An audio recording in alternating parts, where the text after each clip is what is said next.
우리는 지난 시간 그 아나니아와 삽비라의 사건을 통해서 하나님께서 자신의 교회를 지켜가신다는 사실을 살펴보았습니다. 초대교회의 시작을 이렇게 쭉 살펴보면은 참 녹록치가 않은 것 같습니다. 시작부터 여러 외부적인 위협과 어려움을 만났습니다. 사도들이 붙잡혀 갇히기도 했고, 예수님의 이름으로 말하지도 말고 가르치지도 말라는 어떤 위협과 협박을 받기도 했습니다. 그러나 그 어떠한 위협과 협박도 압력도 복음의 전진을 막아낼 수는 없었습니다. 하나님께서는 여전히 사도들을 통해 역사하셨고, 믿고 주께로 나오는 사람들의 숫자는 점점 더 많아졌습니다. 그런데 여기서 우리는 아주 중요한 장면을 보게 됩니다. 그 어떤 외부의 위협과 어려움도 교회를 막아서지 못했었는데, 이번에는 교회 내부에서 문제가 드러나기 시작했던 겁니다. 은혜가 충만한 교회, 성령으로 충만한 교회 안에 그러나 조용히 그러나 아주 치명적으로 거짓과 위선이 들어오기 시작한 겁니다. 그게 바로 아나니아와 삽비라 사건이었습니다. 겉으로 보면은 이 아나니아와 삽비라의 헌신은 대단한 것처럼 보여졌습니다. 그러나 그 중심에는 하나님이 아닌 사람을 의식하는 마음이 있었고, 그들의 영향력을 어떻게 펼쳐갈까? 그 부분을 보고 베드로는 사람을 속이려던 것이 아니라 성령을 속이려 한 것이다 라고 말을 합니다. 그리고 하나님께서는 그 죄를 결코 가볍게 넘기지 않으셨습니다. 아나니아와 삽비라를 엄히 심판하셨고, 그 일을 통해 하나님께서는 교회의 거룩함을 지키셨습니다. 자, 그렇다면은 이렇게 무서운 두려운 사건이 일어난 이후에 초대교회가 어떻게 되었을까 하는 부분입니다.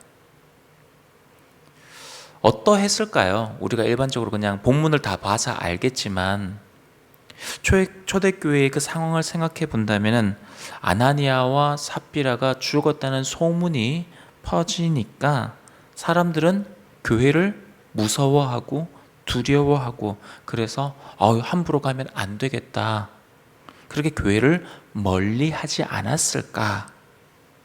그런데 오늘 본문을 보면은 전혀 그렇지가 않았습니다. 12절 말씀입니다. 사도들의 손을 통하여 민간의 표적과 기사가 많이 일어나매 믿는 사람이 다 마음을 같이하여 솔로몬 행각에 모이고. 본문에서 우리가 주목해 볼 표현이 뭐냐면은 사도들의 손을 통하여입니다.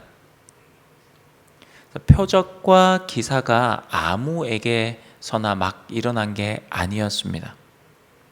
하나님께서 세우신 그 사도들을 통하여 하나님께서 분명하게 역사하셨습니다. 지금 이 부분이 사실 초대교회에서 되게 중요한 일이었습니다. 베드로가 아나니아와 삽비라를 책망했죠. 그들의 거짓과 위선을 책망했습니다. 그리고 그 자리에서 그들이 죽음으로 하나님의 엄중한 심판이 나타났습니다. 자, 이런 일들이 사실 교회 안에 일어나게 되면은 얼마든지 사실과 다른 이야기들이 나올 수가 있습니다. 어떤 얘기가 가장 먼저 나올까요? 저는 이렇게 생각을 해봤습니다. 베드로가 왜 그렇게까지 했을까? 그렇죠? 아니, 이거 너무 심한 거 아니냐? 바나바는 놔두면서 아나니아와 삽비라에게 너무 심하게, 너무 가혹하게 한 거 아니냐? 아니, 이러면 누가 교회를 찾아오겠느냐? 여러분, 사람의 시각으로 보기 시작하면 얼마든지 사건을 그렇게 해석할 수 있습니다. 그런데 오늘 본문의 말씀은 이 사건 이후에, 아나니아와 삽비라의 사건 이후에 교회가 사도들의 영적 권위나 그 지도력을 의심하거나 불신했다고 하지 않습니다. 그로 인해 교회가 나눠졌다고 말씀하지 않습니다. 오히려 뭐라고 말씀하고 있습니까? 하나님께서 계속해서 사도들의 손을 통하여 놀라운 일을 행하셨다고 말씀하고 있습니다. 다르게 표현하면 하나님께서 친히 세우신 이 사도들의 사역을 하나님께서 확증해 주신 겁니다. 그리고 12절 후반절 말씀을 보면 믿는 사람들이 다 마음을 같이 하여, 초대교회의 하나 특징 가운데 하나가 한 마음 한 뜻이 되는 거였죠. 이런 큰 사건이 있은 이후에도 믿는 사람들이 어떻게 했습니까? 다 마음을 같이 했습니다. 그렇게 솔로몬 행각에 모였다라고 말씀을 합니다. 즉 아나니아와 삽비라 사건 이후에 교회가 갈라지거나 어떤 흔들리는 그런 위기 상황이 없었다는 것입니다. 오히려 하나님께서 세우신 그 질서 안에서 성도들의 마음이 다시 하나로 모였습니다. 저는 말씀을 묵상을 하면서 이런 모습이 참 건강한 교회의 중요한 모습이다라는 생각을 해보게 되었습니다. 초대교회에 그리스도께서, 예수님께서 직접 세우신 이 사도들의 권위는요, 오늘날 어떤 목회자, 어떤 목사도 가질 수 없는 특별한 영적인 권위입니다. 그러나 한 가지 오늘도 변하지 않는 아주 중요한 원리가 하나 있습니다. 하나님께서 교회를 말씀 가운데 세워가시고 그 말씀으로 교회를 보호하시고 그리고 맡겨진 양떼를 목양하기 위해 교회 안에 직분과 질서를 세워두셨다는 것입니다. 그러나 우리가 아주 명심해야 될 게 있습니다. 그게 뭐냐면은 그 누구도 말씀의 권위 위에 설 수 없습니다. 최종적 권위는 어디에 있습니까? 바로 하나님의 말씀에 있습니다. 그래서 목회자도 그 말씀 아래 서야 하는 거고, 장로들도 말씀 아래 서야 하는 거고, 모든 성도들도 말씀의 그 권위 아래 서야 되는 겁니다. 그래서 건강한 교회는 뭐냐? 말씀의 권위와 하나님께서 세우신 이 영적 질서를 귀하게 여기는 교회가 건강한 교회입니다. 8월 12일이었던 걸로 제가 기억을 합니다. 신천지 이마트 용도 변경, 이게 처음에는 저희 쪽이 패했습니다. 그런데 하나님께서 20대 뒤집으셔서 용도 변경 안 된다 이렇게 하셨어요. 하나님이 참 우리를 사랑하시는구나 이런 생각을 하면서 또 참 여러 가지 생각들을 목회자로서, 또 담임 목회자로서 하게 되었습니다. 교주가 죽고 나면 보통 이단과 사이비들은 되게 흔들립니다. 많이 흩어지고, 그렇게 되면은 아마 과천에 신천지 본부가 있다 보니 신천지에 있던 많은 사람들이 기성교회로 유입되지 않을까라는 게 지금 과천시 기독교 연합회 목회자들의 걱정 중에 하나입니다. 우리가 하나가 명심해야 될 것 중에 하나는 이단과 사이비들이 교회를 흔들 때에 처음부터 자신의 정체를 밝히는 경우는 드뭅니다.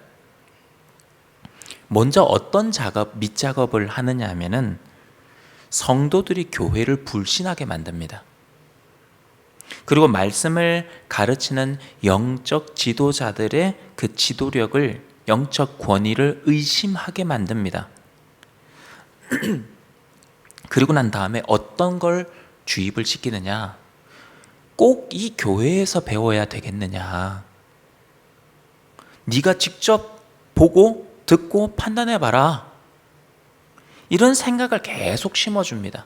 교회는 좋지 않다. 기성교회는 나쁘다. 영적 지도자들은 뭘 모르고 잘못된 방향으로 끌고 가고 있다. 그러니 너는 알 만큼 알고 있으니 네가 직접 와서 들어보고 진짠지 가짠지 이단인지 사입인지 판단해봐라. 그렇게 조금씩 교회의 울타리 밖으로 끌어냅니다. 그래서 여러분, 이단과 사이비를 경계한다는 것은 그 이상한 교리 몇 가지 알고 그냥 좀 피하고 조심하자, 이게 아닙니다. 내 생각만 옳다고 고집하지 않고 교회의 질서 안에서, 하나님께서 세워두신 그 교회의 질서 안에서 말씀을 바르게 배우고 또 훈련을 받으면서 함께 신앙생활을 하는 게 중요한 겁니다. 우리는 실수할 수 있습니다. 우리는 좀 잘 못 볼 수도 있고요, 잘못 이해할 수도 있습니다. 그래서 하나님께서 우리를 어떻게 하셨습니까? 혼자 두지 아니하신 거예요. 교회로 묶어주시고 그 교회의 바운더리 안에 순으로, 선교회로, 각 부서로 하나님 묶어두신 거죠. 우리 교회가 임시 이제 당회원들과 임시 당회를 한 이유도 그겁니다. 교회를 하나님께서 주신 질서 아래 더 단단하게 안전하게 지키고 보호하기 위함입니다. 자, 13절 말씀입니다. 그 나머지는 감히 그들과 상종하는 사람이 없으나 백성이 칭송하더라. 여기 보면 감히 상종하지 못한다고 했습니다. 이 말은 초대교회 가운데 이제 시작된 지 얼마 되지 않은 이 믿음의 공동체이기는 하지만 하나님께서 그들과 함께 하시는 것이 눈에 보이니까 사람들이 이 초대교회 공동체를 함부로 여길 수 없었다라는 의미입니다. 오늘날 교회도 마찬가지입니다. 교회는 여러분 따뜻해야 됩니다. 누구든지 복음을 들으러 올 수 있도록, 찾아올 수 있도록 교회의 문은 열려 있어야 합니다. 상처 입은 사람들이, 정말 이런 기도 하거든요. 저는 그 교회를 위해 기도할 때 하나님의 임재를 구하는 기도를 제일 먼저 하는데, 하나님의 임재가 충만한 교회가 되기를 가장 먼저 기도합니다. 하나님의 임재가 충만한 교회가 되면은 여러분, 그냥 교회에 왔는데, 그냥 예배당에 앉았는데, 아직 아무것도 안 했는데 그냥 하나님이 주시는 마음이 있어요. 눈물이 나기도 하고, 근데 아직 기도도 안 했는데 마음에 위로가 생기고 힘이 생기고 소망이 생기고, 그런 교회가 되기를 저는 늘 기도합니다.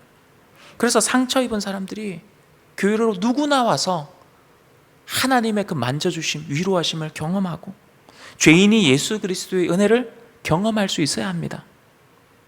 하지만 여러분, 아무나 들어와서 자기 생각대로 무리를 짓고 흔들어도 되는 공동체는 절대 아닙니다.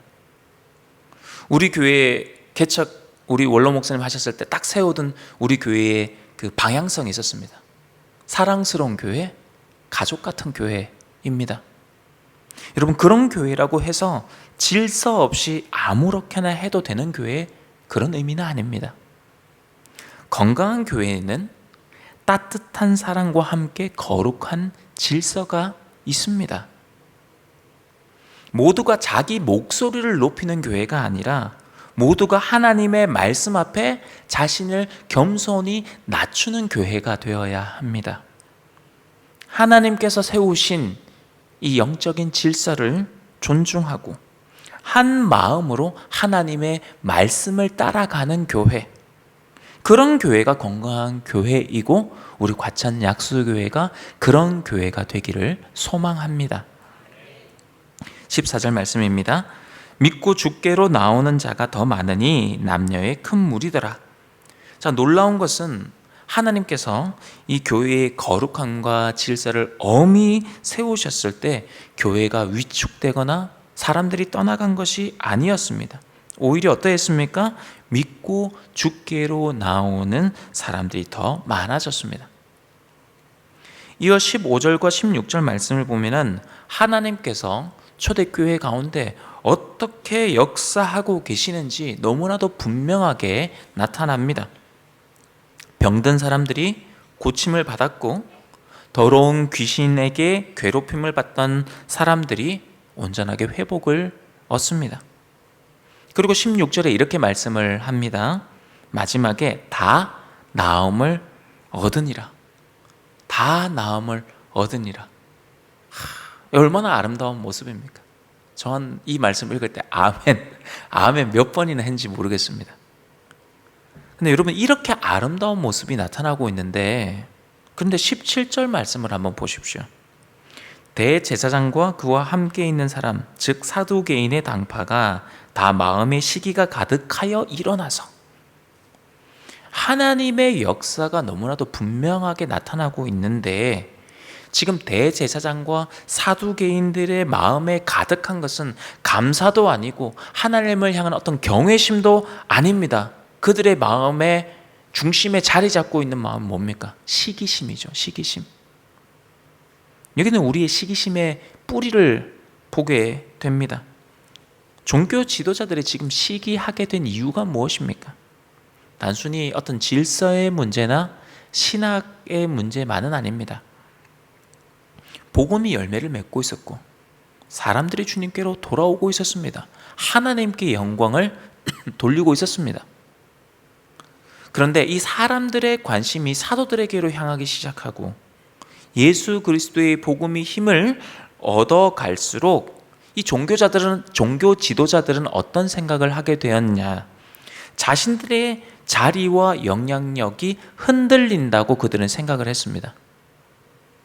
왜냐하면 지금 사도들이 전하고 있는 이 복음이라는 게 무엇이냐면 자신들이 십자가에 넘겨서 죽게 한 예수님의 부활하심과 그리스도가 되셨다는 이야기였기 때문입니다. 그래서 그들이 화내는 이유는 나중에 28절에 그렇게 정확하게 드러납니다. 그리고 우리는 이 부분을 통해서 우리 스스로를 다시 한번 돌아볼 수 있어야 합니다. 하나님의 역사를 보면서 우리가 감사하고 감격하고 경외심을 가지는 사람들도 있지만, 내가 그 중심에 있지 않다고 해서 내가 거기서 빠지게 되었다는 이유로 시기하고 불평하는 이들도 있습니다. 여러분, 이것은 단순히 감정의 문제가 아니라 이건 사실 영적인 문제입니다. 하나님을 사랑하는 것과 내가 하나님의 일에 중심이 되고자 하는 것은요, 이건 다른 문제입니다. 우리는 여기서 세례 요한의 고백을 떠올릴 수 있어야 합니다. 세례 요한이 뭐라고 고백을 합니까? 그는 흥하여야겠고 나는 쇠하여야 하리라. 다르게 얘기를 하면, 여러분, 내가 드러나지 않아도 됩니다. 누구만 드러나면 됩니까? 그리스도가 드러나고 교회가 건강하게 세워지고 하나님께서 영광을 받으시면은 우리는 그것으로 기뻐할 수 있어야 됩니다. 그리고 우리가 하나 기억해야 될 것은, 왜 사도들이 옳았냐라고 이유를 이야기할 때 이 사도들이 기성의 종교 지도자들과 다퉜기 때문에, 기성의 종교 지도자들에게 저항했기 때문에 사도들이 옳았다, 이런 게 아니죠. 왜 사도들이 옳았다라고 이야기를 하는 겁니까? 예수님께서 그들을 세우셨습니다. 그리고 성령께서 그들을 통하여 역사를 계속해서 이루어 가십니다. 그리고 그들이 전한 것이 무엇입니까? 자기의 이야기가 아닙니다. 내가 이렇게 해서 이렇게 됐고 내가 이렇게 해서 어떻게 됐고, 이게 아니죠. 자기의 주장이 아니라 예수 그리스도의 십자가와 부활의 복음을 그들이 전했기 때문에 사도들이 옳다고 하는 겁니다. 18절 말씀입니다. 사도들을 잡아다가 옥에 가두었더니, 하나님의 역사가 일어나고 있는데 종교 지도자들은 다시 사도들을 잡아서 옥에 가둡니다. 그런데 19절 말씀을 한번 보십시오. 주의 사자가 밤에 옥 문을 열고 끌어내어 이르되, 종교 지도자들은 옥에 가두었는데 하나님께서는 그 옥의 문을 열어버리십니다. 그냥 열어버리시는 정도가 아니라 뭐라고 하고 있습니까? 옥문을 열고 끌어내어서 하나님께서 친히 그들을 옥에서 꺼내셨습니다. 우리가 지금 이 초대교회 그리고 사도들의 모습을 보면서 분명히 하나 알아야 될 것이 있습니다. 하나님께서 함께 하신다고 해서 고난이 없는 것은 아닙니다.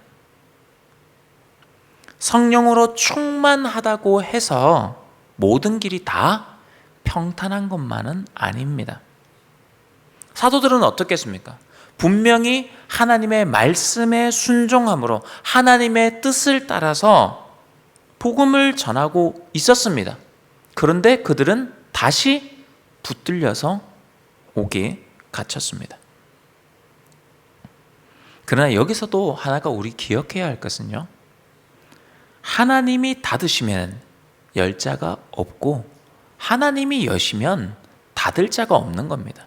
사람이 아무리 닫아도 하나님이 여시면 열리는 겁니다. 지금 이 본문이 하고자 하는 이야기가 무엇입니까? 사람들이 복음의 증인 이 사도들을 육신은 가둘 수 있었지만 궁극적으로 하나님께서 전진시키는 그 복음을 그들이 가둘 수는 없었다는 것입니다. 그리고 하나님께서 그들을 사도들을 꺼내신 다음에 뭐라고 말씀을 하십니까? 20절 말씀을 우리 다 한 목소리로 한번 읽어보도록 하겠습니다. 시작. 가서 성전에 서서 이 생명의 말씀을 다 백성에게. 여러분, 이 상황을 생각해 보십시오. 이 상황을 생각해 보십시오. 여러분이 사도라고 생각을 하고 하나님이 옥에서 꺼내주셨어요. 문제가 해결됐어. 그런데 지금 하시는 말씀이 가서 성전에 서서 이 생명의 말씀을 다 백성에게 말하라. 우리는 보통 어떤 생각을 하고 어떤 기대를 하느냐 하면 하나님 좀 안전한 곳으로 피하거라. 근데 그렇게 얘기하지 않으세요. 안전한 곳으로 피하라고 말씀하지 않으셨습니다. 한동안 저기 어디 조용한 데 가서 기다리고 있거라. 내가 부를 때까지. 그렇게 얘기하지 않으세요. 아니면은 좀 다른 나라로 가서 다른 회당으로 가서 복음을 전하거라. 이렇게 하시면은 조금 납득이 될 법한데 그렇게 말씀하지 않으십니다. 본문에 동사 3개가 나와요. 뭐라고 하냐면 가라, 서라, 말하라. 아주 이 3가지 단어에 힘을 주어 말씀을 하고 계시는 거죠. 어디로 가라고 말씀하고 계십니까? 다시 성전으로 가라는 거예요. 다시 그 사명의 자리로 가라는 겁니다. 자신이 잡혀간 그 자리예요. 자신을 잡아갔던 사람들이 있는 그 자리입니다. 바로 그 자리로 가라고 말씀. 사명의 자리로 가라. 그리고 그곳에 담대히 서서 생명의 말씀을 전하라. 여러분, 복음의 증인으로 살아간다는 것이 바로 이런 겁니다. 여러분, 우리가 전도할 때, 복음을 전할 때 우리는 보통 어떤 생각을 많이 합니까? 내 형편이 좀 좋아지고 난 다음에 우리는 좀 전하려고 합니다. 문제가 좀 해결이 되고 상황이 좀 안전해지고 나도 건강해지고 사람들에게 좀 눈치 안 볼 만큼 뭔가 다 해결되고 난 다음에 복음을 전하려고 하죠. 왜? 내 상황도 어렵고 내가 큰 문제를 지고 있는데 복음을 전하면 사람들이 야, 네 문제나 잘 해결하고 와. 이렇게 얘기할까 봐. 그런데 여러분, 내 문제가 다 해결되고 상황이 안전해지고 사람들 눈치 볼 필요가 없어졌을 때 그때 복음을 전하는 게 아니라고 지금 성경은 이야기를 하는 겁니다. 하나님께서 우리를 부르시고 끄집어내시고 우리를 사명의 자리로 보내시면은 우리는 그 자리에 담대하게 서서 그들이 듣든지 듣지 아니하든지 생명의 말씀을 전하는 겁니다. 하나님께서 우리를 살리셨습니다. 이 생명의 말씀을 이제는 우리를 향하여 뭐라고요? 가지고 가라는 거예요. 가지고 가서 그 사명의 자리에 서서 전하라는 겁니다. 사랑하는 성도 여러분, 21절 말씀을 보시면은 사도들이 어떻게 합니까? 이제 날이 밝자 다시 성전에 들어가 복음을 가르칩니다. 여러분, 옥문이 열린 것으로 끝난 게 아니었습니다. 우리도 가끔 그럴 때가 있죠. 기도하고 하나님이 이 문제를 해결해 주셨어, 여기 다 끝났다고 생각하는 경우가 있습니다. 아니요, 하나님이 그 문을 열어주셨으면 이제 가라는 겁니다.